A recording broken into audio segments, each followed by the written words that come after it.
Mortal Kombat 1 Khaos Reigns has finally been released, and Havik is here to spread chaos throughout the timelines. But is it the story arc to beat? So in this video, I'm going to basically give an in-depth review and break down all of the story for Khaos Reigns and where exactly we go from here. And warning, spoilers ahead. So if you haven't played the story, or if you haven't watched a replay of someone playing the story, you've been forewarned. So let's get to it.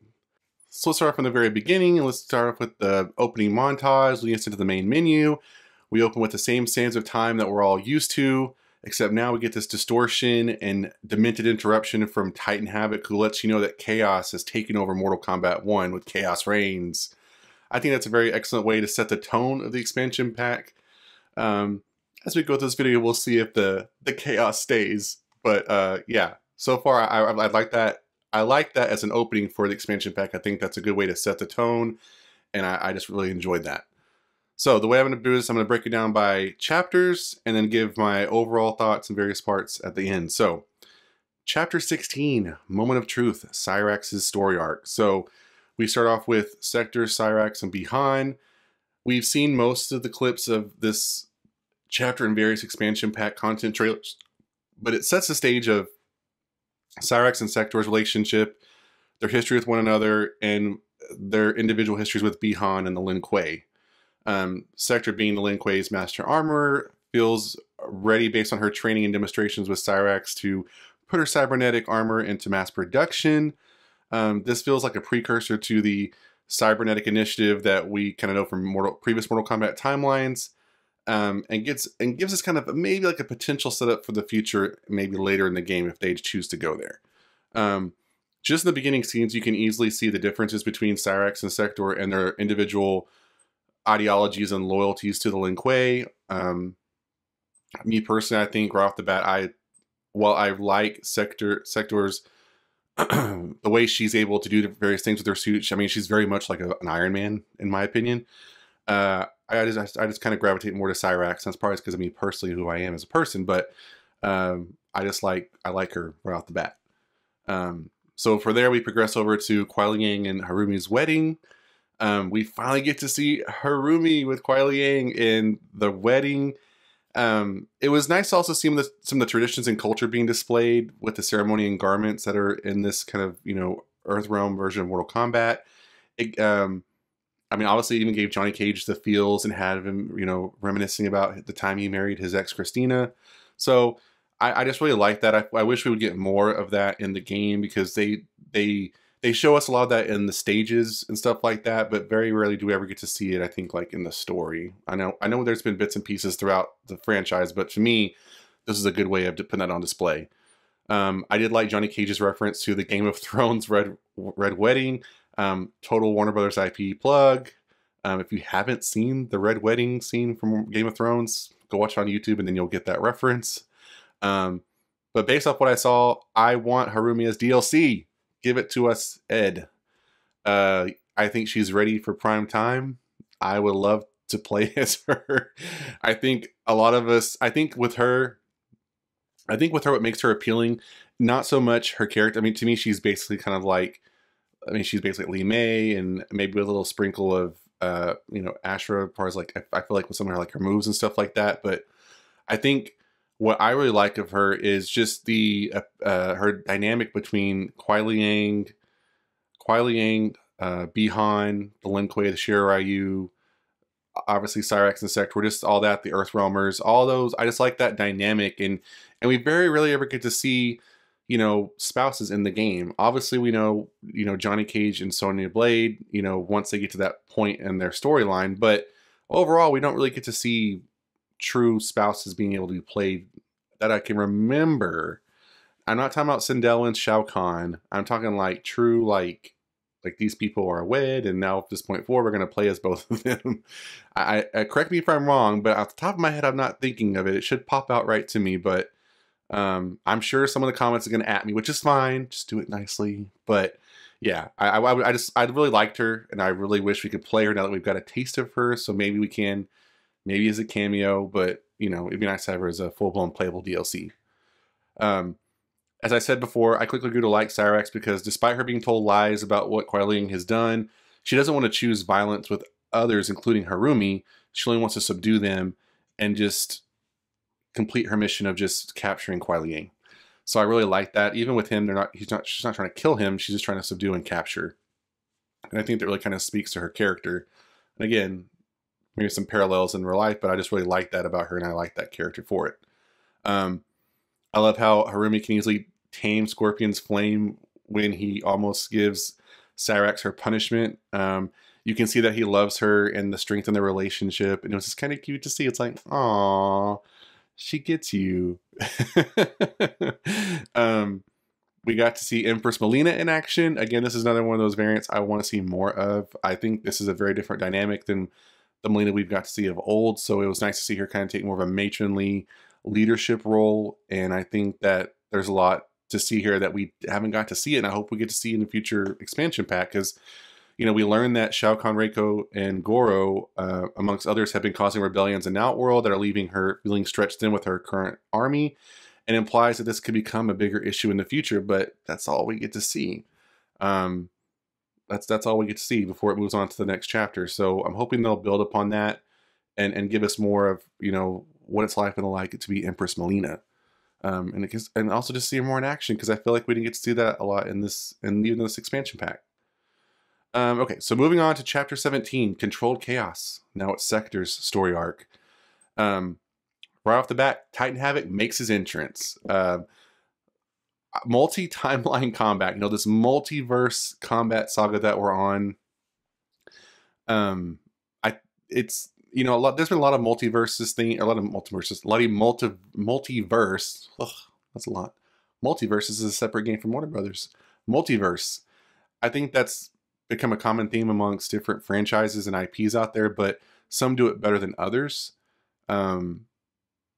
I just think that, you know, even like with the recent Terminator Zero, you know, they kind of fixed some of the issues that that franchise even had with time travel and kind of different timelines and stuff like that. Do I think Mortal Kombat has a good grasp on what's going on? I think it's fluctuated between Mortal Kombat 11 and this one. I don't know. There's a couple things that come up, but I think overall, you know, we've gone down this path, so we have to kind of finish it somehow. We have to kind of see where this goes.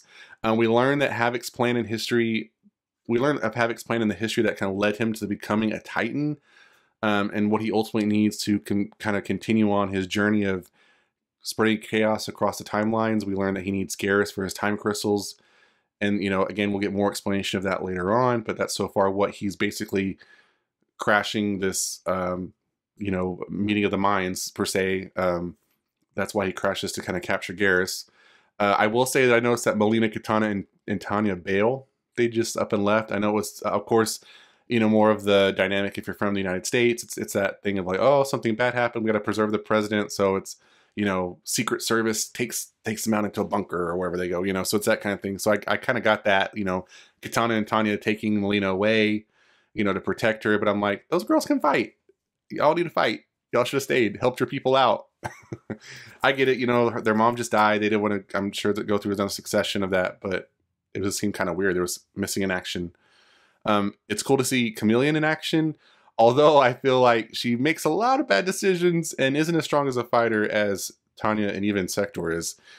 Y'all can at me in the comments, but if you watch the same story clips that I saw, you could see that Sektor was overshadowing her in every single way. So if that's what she's doing to protect Empress Melina, I would be asking for somebody different on my Secret Service staff. Sorry. There was a cool scene though I liked where Chaos Garrus basically freezes Chameleon in, you know, a little time bubble thing, and Sektor has to save her before she gets pummeled by a pillar in the, you know, in the throne room. So I thought that was a pretty cool scene. I like that. It's also cool to see the different various Chaos variants of characters in action, and it was nice to like Dark Raiden, which is more of the Mortal Kombat 11 version that we know, like a scaled down version, I feel like. But it was still nice to see that kind of come back into play and see that kind of version of him again. It seems like Titan Havik is very powerful and does more damage just with his head.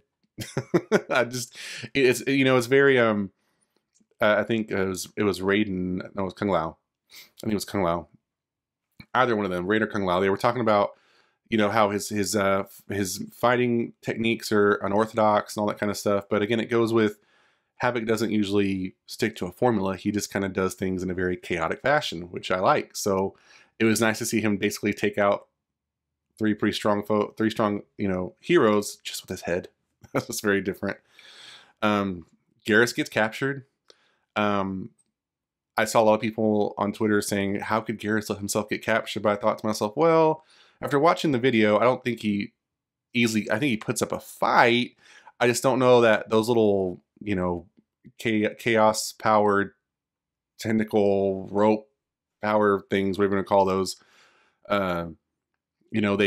they probably wear him down and obviously hurt him in some way. So I imagine he just can't handle it. So eventually he gets tired and weak and he gets captured.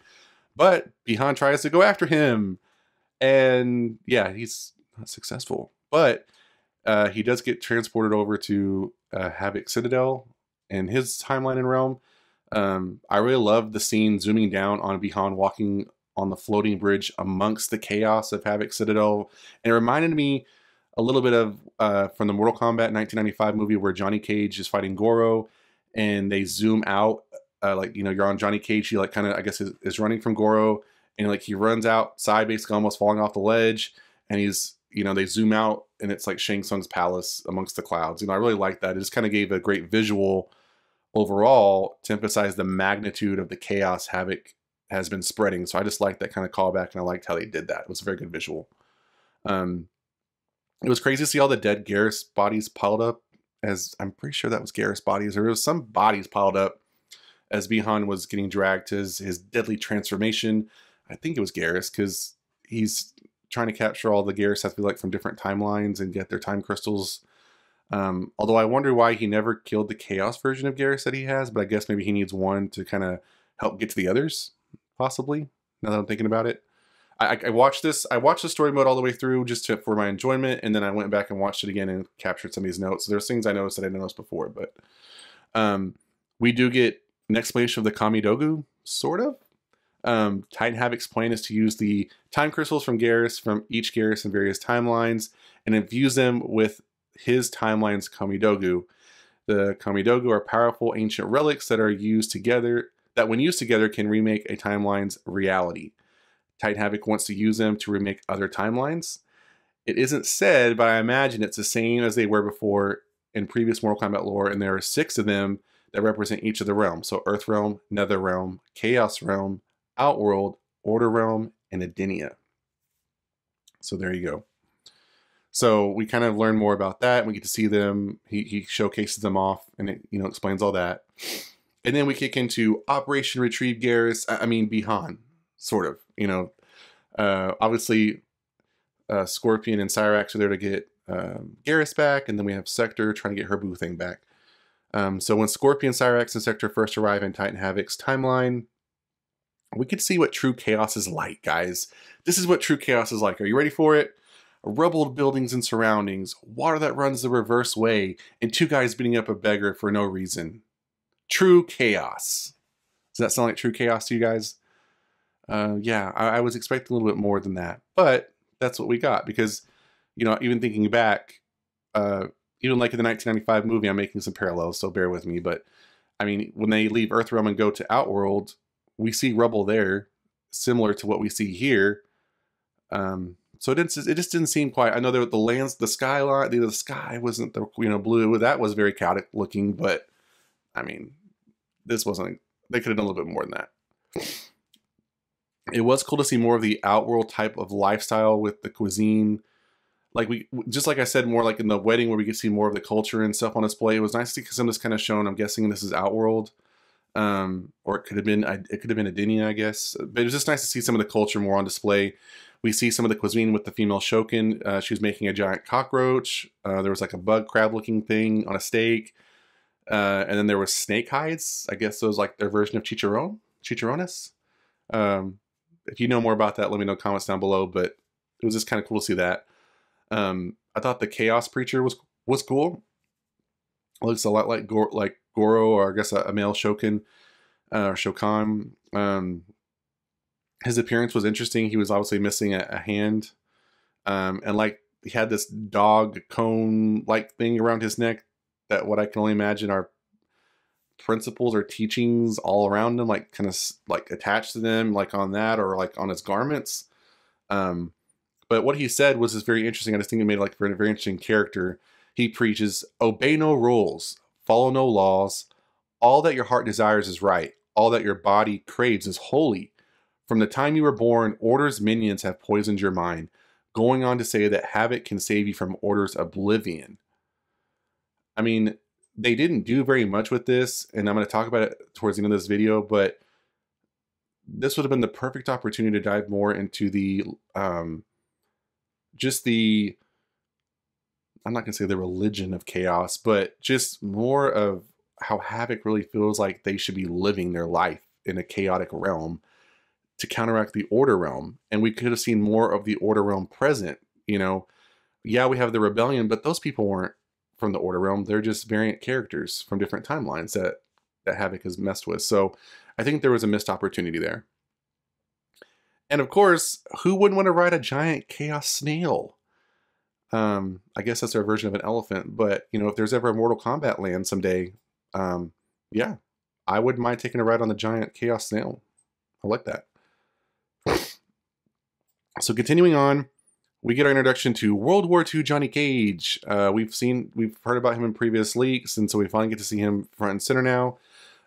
We see him introduced as he's trying to escape from Chaos Reptile, Ermac, and Baraka, giving lip just like the Johnny Cage we're used to. His appearance is authentic enough, except for his armor shoulder piece with the red, white, and blue, and a star that kept giving me Captain America vibes. And someone else who fights for the Nazis, obviously, so that's where I kept making that parallel. But what I thought was funny is, even as he tries to do the splits nut punch on the Satirian version of Reptile, it doesn't work. You think if it worked on Goro, who is much bigger, it would work on Reptile, right? But I looked into this, because why not?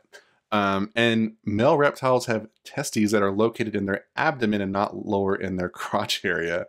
So had he punched him in the stomach, this would have been a very different story and it'd been more effective. So there's a fact for you if you didn't know. Another fun fact, Fubar, as he says to Sektor, I believe, or Cyrax, one of them, you know, he says it's very Fubar, you know, all this stuff is very Fubar to him. It stands for effed up beyond repair, talking about his mind, and is actually a term from World War II, because I didn't know. So according to its wiki, the Oxford Dictionary lists Yank, the Army Weekly magazine from 1944, and specifically in the January 7th issue on page 8, it is listed as its earliest citation. So there you go. So World War II Johnny is very authentic in garment and with language. Good job, Johnny, with vocabulary there. So then we move on to the introduction of Emperor Reign. We've seen him and Empress Tanya teased in a previous video I talked about. So it was finally good to see him in action. So he makes his appearance and immediately gives praise to Argus, which is one of the gods of the realm of Edenia, and is also an MK lore, the father to Taven, Dagon, and Reign himself. This is like a stepchild maybe, but I don't know if that storyline will carry through in Mortal Kombat 1, but it's cool to see that he is referenced. So those people do live in some form or fashion, or have lived in this version of Reign's timeline. So they all kind of huddle together to go. They're going to go rescue Empress Tanya, who is stuck at the Coliseum, getting ready to battle for Havik's amusement. And this is where we get to see Chaos Frost. Just from this, you know, these scenes alone of her fighting these other characters, why didn't we get her as a playable character? While Frost has only been a cameo character, she proves to be a formidable fighter who is a champion amongst Havik's gladiator battles. Maybe we'll eventually get her as a playable character, because I think a lot of people watching are going to note that that should have happened. But I will say that if they make Frost a playable character, Chameleon should stay as a cameo. Sorry, guys. Sorry, not sorry, actually. I just didn't think... If you watch the clips of Frost and the clips of Chameleon, you know that she should be playable. She should stay a cameo. Just saying. And I'm not hating on Chameleon because I like the character overall, but I'm just not impressed with her fighting skills. We then get to hear more of Titan Havik's backstory a little bit. We learn that Havik defeated Kronika after she didn't think of him as a threat, and she wanted, you know, he wanted to undo her idea of a golden balance, you know, because he's not about order. He wants all chaos, all anarchy. From there, we then transition over to chapter 18, Hell or High Water, and this is Emperor Reigns' story arc. So we get our introduction to Khaos Takeda and Khaos Kenshi as Havik's kind of right-hand men. We get to see the Chaos version of Sento in action as he is able, or as it is able to detect the Earthrealm heroes at the Coliseum, kind of planning how they're going to do their rescue mission and kind of observe what's going on. It's mentioned very later in the game, but I'm just going to mention it now. Again, spoiler alert. By now, if you're watching this, you should have already known the spoilers, but Takeda's relationship to Kenshi in the Chaos version is as we've come to know them in the past MK lore, because Takeda is Kenshi's son. So it's cool that we kind of went back to that versus them just being cousins. Which reminds me, I'll bring it up later in the video. I didn't add it to my notes, but it reminded me. So the Coliseum is full of different versions of Haviks, which looks just like the scene from Ant-Man and the Wasp. I pointed out in a different video, but where it's an arena full of Kangs. That's very much what we have going on here. So it's really for Havik's amusement, or the Havik's amusement. Empress Tanya looks awesome. In my opinion, way better than the Umgadi version that we have of the original. I'm sure this is another Umgadi, aesthetic going on, but I like this one better. I just like this version of Tanya better than I like the other one. So Harumi, let me have her as DLC, and then Empress Tanya. Yeah, I know we have Tanya, we can make her this skin, but yeah, those are my two standout favorites so far from the Khaos Reigns. So then we move on to Havik's Maze, and this is, it's pretty menacing. It was probably one of my favorite parts of Khaos Reigns. It just puts our heroes in actual danger, and that's the kind of whole point of Mortal Kombat. We get to see them kind of go through various, almost like Indiana Jones type, traps and stuff like that, as far as, you know, they're running from all these chaos demon fighter looking things, and there's, you know, gaps in the floor with spikes, and there's stuff shooting at them through the walls, or, you know, there's just stuff like that, stuff you expect from like Indiana Jones. But I just kind of like that kind of setup. And then when they actually get to, you know, past all that, that's when we start getting like these more of like combat, can almost like not tournament style, but just like different, you know, different checkpoints where it's like fighters that you have to fight to get to the next spot. So we get to see Empress Li Mei and Emperor Rico, and they're an interesting couple. Obviously, I would never think of them paired, but given how they are in the game currently as opposites to each other, I guess it makes sense. But we basically, they're no match for Emperor Reign and Empress Tanya, and they obviously put them out of their misery, you know, in a very Mortal Kombat-like fashion. But we do get another reference to Delia this time, which was the wife to Argus, so more of that lore being established. As I said, this does put our heroes in actual danger, and poor Reign gets crushed. But the scene between Reign and Tanya was so sad and powerful, and it makes them, in my mind, one of my favorite couples of the game. Their love, I think, was translated very well, and it felt real, and Tanya's reaction to Reign's death was just like scarring, just like that blood splatter on her face. It's kind of like, you know, just the silence leaving her ear, like she just was in shock. I loved all of it. I think it was just great. I liked it.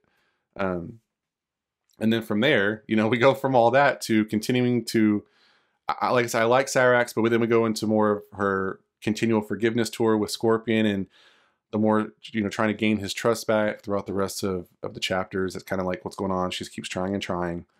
But after all of that, because the maze is pretty lengthy and they go through a bunch of things, and then Reign dies, and then we go into chapter 19, Narrow Margin, Empress Tanya.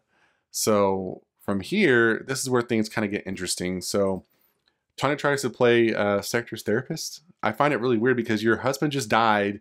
You should be more traumatic, but she steps up and is a leader. And that's why I liked her.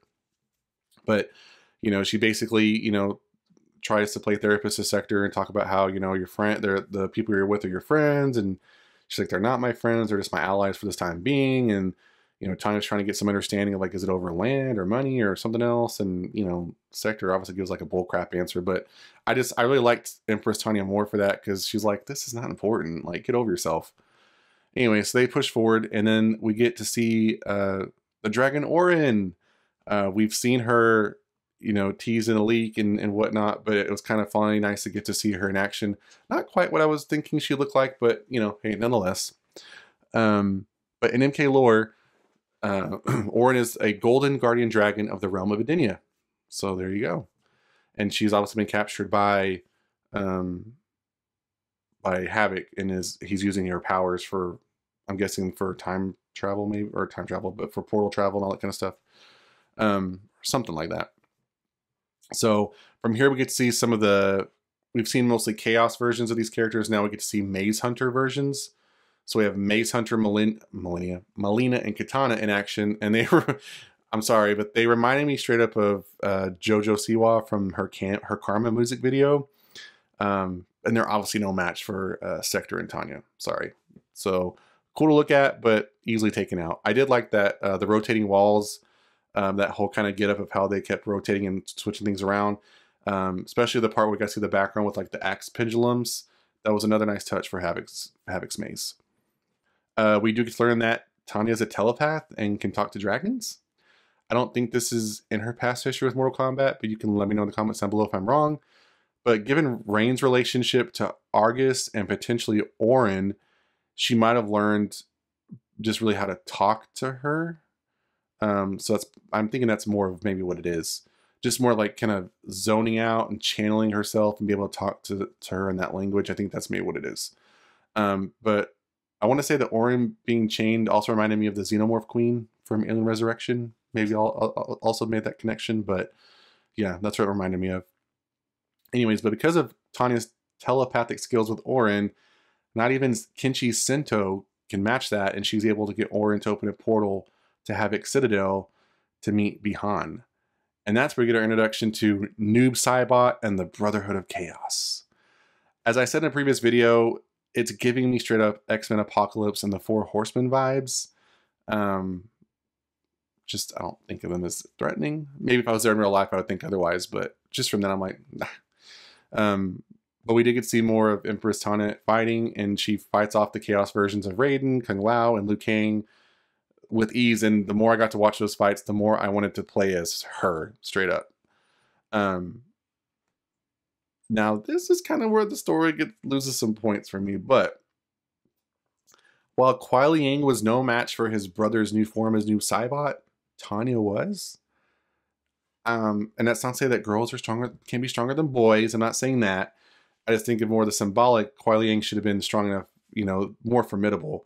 So it just felt like Noob Saibot was too easily defeated by Tanya. I know this is her story arc, but still. Anyways, that's my 2 cents about that. But overall mission was accomplished. Garrus and Bihan were rescued, and the Komi-Dogus were reclaimed. Liu Kang starts the healing process on restoring Bihan back to his normal self, but is only able to restore his mind and is not able to reverse effects on his body and abilities. But that's coming, I'm sure, in the future. We'll see. So then we move on to Chapter 20, Shadow Play, Noob Saibot story arc. So Havik comes after the Komi-Dogus. Obviously, he's mad. He attacks the Shaolin Temple, trying to retrieve them. He then embeds them on himself so he can increase his powers to continue his plan to spread chaos across all timelines, and basically travels to the Ying Valley to create his portals. So this is finally the time that we get to see Chaos, Sektor, and Cyrax. I don't know where they've been this whole time, but we finally get to see them in action. And their helmets look interesting. Chaos Cyrax Mohawk is in line with more of the other characters we've seen so far, but Sektor's Cyclops kind of helmet was different and for me a little bit off-putting in a funny way, but just like the others, they're easily taken out by Noob. He ain't no Noob fighter. But yeah, we get to see them easily taken out. We then get to see Noob Saibot fight the Chaos versions of his brother Scorpion. And this is where it starts kind of, for me, going a little downhill. Because the dialogue between him and Kuai Liang about staying out of his way a bit just seemed weird to me and not needed. Noob already has a reason to fight Havik in the Chaos variants. He doesn't need to have a subplot for himself not wanting to work with his brother just to prove that he's a bigger alpha. I mean, I get what they were trying to go with there, but it just didn't sit right with me. It just didn't flow right. To further push this narrative, Noob gets to fight the Chaos versions of his old self, only for the Chaos version to get the upper hand at one point, but he still wants to be the one to prove that he's a dominant force. So it just didn't sit well with me. I just thought they could have done better. I think he should have already been mad about being taken over by, you know, Havik. So that should have been enough driving force for him. And also to protect his girlfriend. You know, there's other things that could have been driving forces. It didn't have to be about just, I hate you, Kuai Liang, leave me alone, don't touch me, let me do it myself. You know, that was dumb. Havik and his Garrus variant reach Ying Valley, and they start to open a portal with their combined powers, only to be easily interrupted by the Earthrealm heroes.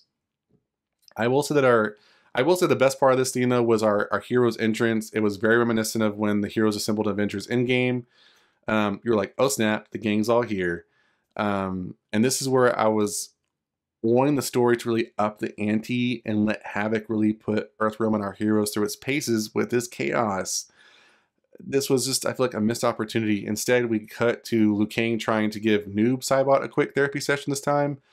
I understand that we need character arcs to have them fight various characters, interact with certain characters to move the story along, get some growth, etc. But for some reason, Noob's story just felt forced to me and not as natural flowing as some of the other ones did. It just didn't feel right. It just didn't feel right, and I feel like it was a missed opportunity. The final fight. I think I'm going to be amongst the majority, but the final fight to me was just very underwhelming. Here Havik has all the Kamidogu infused in himself with Garrus' time crystals, and his whole goal was to open these portals to spread chaos amongst all the timelines.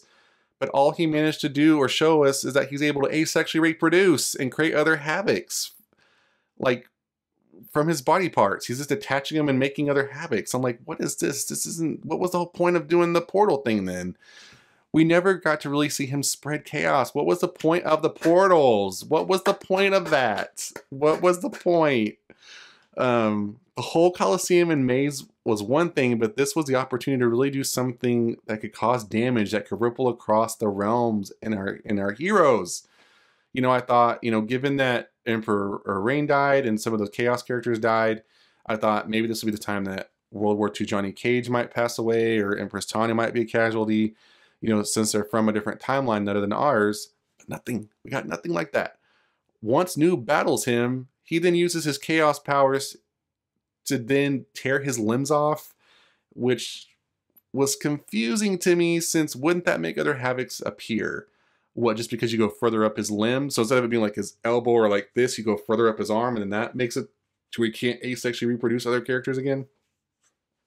It just didn't make sense.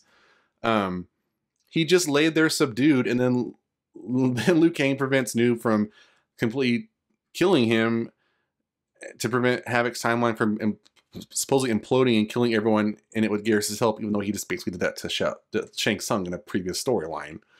So that didn't make sense either. So you can do it for that, but you can't do it for this one. I guess it's because Empress Tanya was there and Johnny Cage was there, so it would kill them too, I guess. But it just seemed very ho-hum. It's just like, all right, let's be done. It just didn't sit well with me. So then after that, we basically tie up all the storylines that are left over. So after defeating Havik, Sektor, Liu Kang then let Sektor return to Lin Kuei as the acting Grand Master for her help in the war efforts, but with a stern warning that not to do anything nefarious. We all know how that's going to go. Then we move on to Noob Saibot. Liu Kang promises to look over Bihan and restore him when he has the time. Noob gets put in a nicely decorated coffin and cataloged to the Temple of the Elements with the other relics. So let's just be honest. Cyrax and Kuai Liang finally forgive one another, and Cyrax gets an invitation to join the Shira Ryu. And that's it. So then we get the character endings, as if you were to play the game in the tower and beat Havik or the storyline, these are the individual ones. So when I watched the story back from the people online, like shout out to MK Icefire, Little Gamers Playground, I think I'm pronouncing our Gamers Little Playground. There are various ones that I watched, but the order was always, I feel like it was out of order.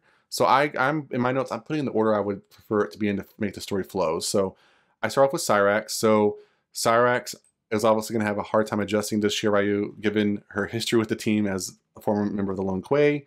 And it all comes to head in a big fight during a training session that Kuai Liang basically banishes the ones giving her a hard time. And then Cyrax, not happy with that decision, rather take the higher road, you know, be the bigger person and just go ahead and have her leave herself, and then have him give the other team members their place in the team back. Her gesture by doing this wins them over, and they all try to keep the peace and get to know each other better. Aw, happy ending, right? And then we move on to Sektor, and Sektor, having time to reflect and fester without her boo thing, as the standing Grand Master of the Lin Kuei, gets a visit from the snaky sorcerer Quan Chi, who asks her to retrieve Shinnok's amulet from the Temple of the Elements in exchange for wiping out the Shira Ryu. Sektor, of course, doesn't know what the amulet is and can do, but she agrees anyway. Once she sees her sleeping beauty, though, all peacefully slumbering in his coffin, she, of course, goes for him instead, and she wakes him up with true love's kiss and escapes with him. She's angered that Liu Kang basically left him there. I mean, in his defense, he did say it could take years before he could actually help Noob in any way, so I don't know why she's all mad, but nonetheless, she vows to seek her revenge. So then we finally get Noob Saibot, and again, his ending is kind of ho-hum too.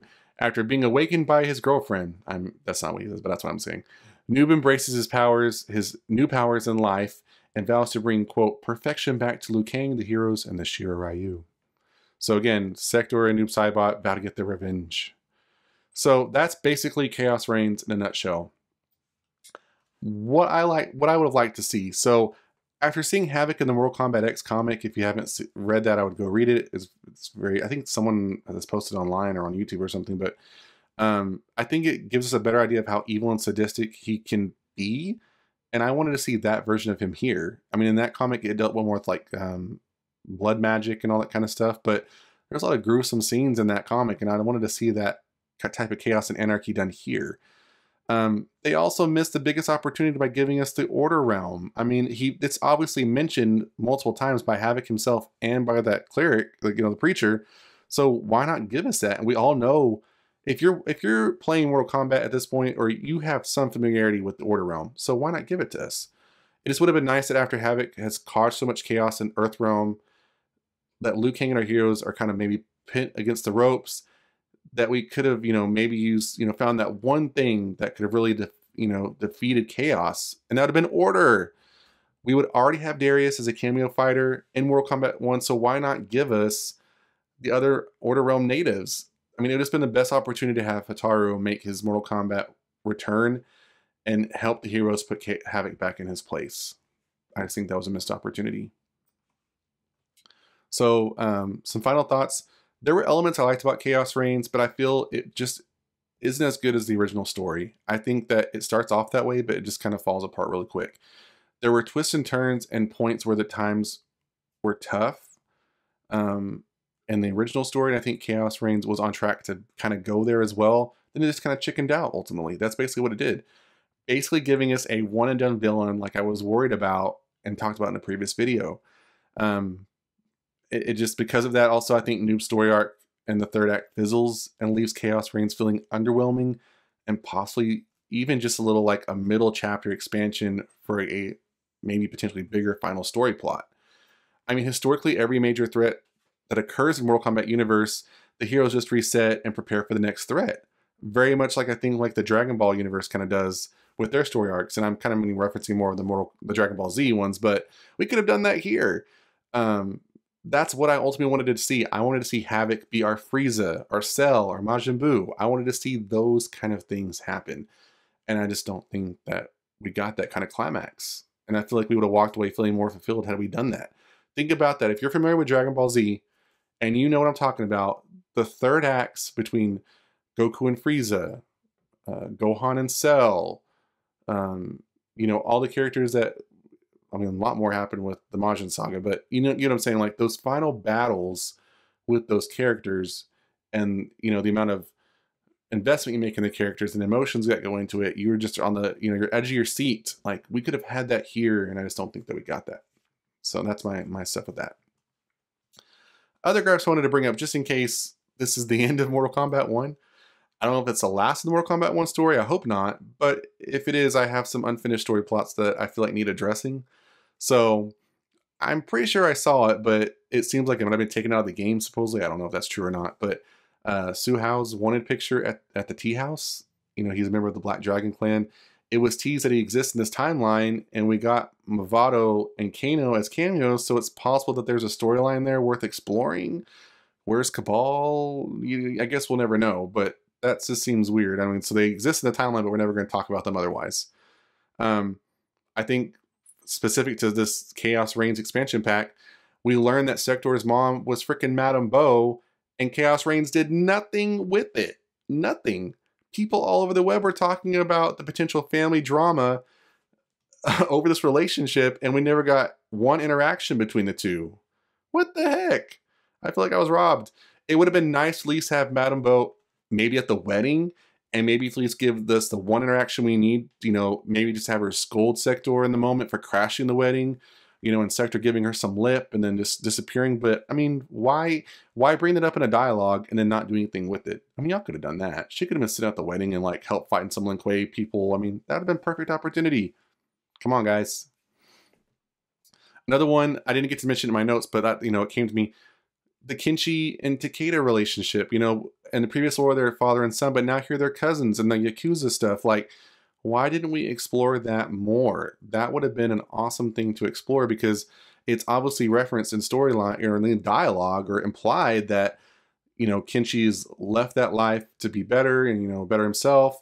But, you know, obviously Takeda may potentially still be involved in that world. So there was a lot of stuff that y'all could have done with that too, and they didn't do it. I don't know why. Another one I have on here is what happened to Onaga? Many of us thought that we would get to see Onaga's return with Shujinko being a cameo, and the mention of Damashi, even though it was like a mislead, and even a Deadly Alliance team up, but it was just all callbacks to him, really, unfortunately. But I just think those were a lot of like just kind of weird mentions on those storylines. So, lastly, where does this leave us? I think there's still more story to tell if they want to do another story expansion and more DLC. We know Shao Kahn is still lurking around in Outworld, and Quan Chi is trying to possibly revive Shinnok. We know the story sort of already with Shinnok being revived and using Shao to do his biddings, and also being rewarded by taking over Outworld and Edenia. That could play out in Mortal Kombat 1 with maybe some of the story elements just being rebooted and slightly changed. It would kind of come full circle with the opening of Mortal Kombat 11 to now with Mortal Kombat 1. If Shinnok returns, he was decapitated by Dark Raiden, who was, you know, a god in that scenario, only to be battle Liu Kang in this scenario as a god here, because we haven't seen Shinnok battle, you know, Fire God Liu Kang. So it'd be kind of cool to see that kind of come full circle. It would just make sense. And maybe this version of Shinnok would be kind of overpowered because it's a different version, or maybe we get Shinnok from a different timeline. I mean, there's different ways you could do it, but I just think there could be more story there. Things could be similar again, but different. You know, with Shao Kahn battling Empress Melina this time for Outworld, and Quan Chi could still resurrect Sindel if he wanted to as a Revenant, and just this time it would be both sisters and possibly King Jared Ermac that gets to react to that kind of relationship versus just being Kitana from previous timelines. I think it would give him, you know, that more of that family dynamic that some of y'all don't like, but is always there. We could also possibly see now Shiva and Jade and Kintaro and possibly others come as DLC. So I think there still is more to tell if they want to go there to kind of close it all out. But, you know, I don't know that this really feels like the end of Mortal Kombat 1. It almost feels like that third act kind of quickly just kind of ties things up to, I guess, get us to the next thing. Ed Boon has said that he's going to continue to give support for the game, and we're going to get more content, but I don't know. We'll have to kind of wait and see. So that is my in-depth review and breakdown of Khaos Reigns, the story, just a story. I liked it overall. I really did. I like Mortal Kombat. I like this mostly for the story and lore. But for me, this one was not, I feel like, as strong as the original Mortal Kombat 1 story.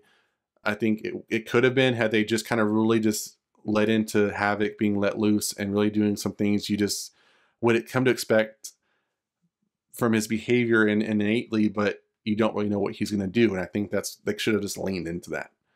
So let me know in the comments down below what you think about all my thoughts and comments, and let me know all your thoughts about Khaos Reigns as far as the story, if you've played it, what you liked about it, what you didn't like, what you hoped it would have been. I love your thoughts in the comments down below. That's it for this video, guys. If you enjoyed, that like button. If you want more like this one, subscribe to the channel, and I'll see you guys next time on the Mashup.